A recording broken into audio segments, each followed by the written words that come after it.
This video just goes over some of the basics with logs. So the very first thing that we did when we started learning what a log was just solving very, very basic equations. And if you can solve these, it means that you understand how to go from a log to an exponential expression.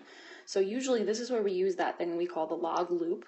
So in this case, this means that the base to the power of x should equal 10. So if there is no base written, I know that that means the base is really 10. So I'm going to go ahead and write that in right away. So now I can do my loop. 10 to the x power is supposed to be equal to 10. So now I have to figure out, okay, what power would I put there to make this statement true? And in this case, that would be 10 to the first power. So x equals 1. So I was solving for the exponent in that case. Coming over here, now I do have something there in place of my base, but it's actually a variable. So same idea here. This means that x to the third power is equal to 27. So now I'm asking myself, what number, if I put it there, will make this equation true? So I know that 3 to the third power is 27. I can check that on my calculator, or I might just know it if I know my powers. So that means that in this case, x is 3. So I solved for the base. Now we start working with the log properties. So the one thing we can do is we can take a single log expression and pull it apart into multiple logarithms using the properties. So usually the first thing I do is I try to split all my variables apart. So since these are all really being multiplied, even though there's no dot there, we know that that's what it means. I'm going to split all of these into addition. So since I have a base of 3, that doesn't change anything. It just means that when I write this out, all of my logs should have a base of 3. So log base 3 of x plus log base 3 of y to the fourth power plus log base 3 of the square root of z. So every single variable, no matter what was going on with it, got separated.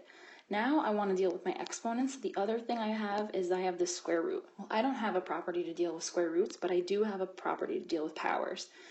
The square root of z is really the square root of z to the first power, which I can write actually as a power of a half. So now I'm going to take my powers and I'm going to put those out front of that particular log. So now this would look like log base 3 of x plus 4 log base 3 of y plus 1/2 log base 3 of z. And I have pulled this apart as much as I possibly can. It's a little messy, sorry. And that would be my final answer. Now I can also go the other way. So this example gives me a bunch of logs, and I'm asked to put it back together into one single logarithm. So I want my answer to look like our last example did at the beginning.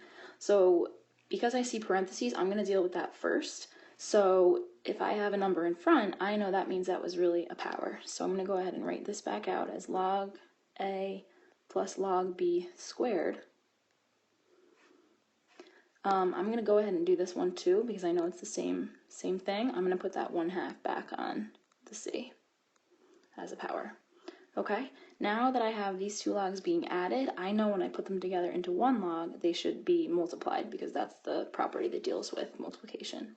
So now I have this. I know we talked about this in the last slide. This really means that this was a square root. So I'm actually going to put c back into a square root. And now finally, I still have two logs and I need to put it, remember I'm going for a single log. So since these two things are being subtracted, subtraction goes backwards into division. That's that property. So this is the simplest I can make it when I put it all back together into one log.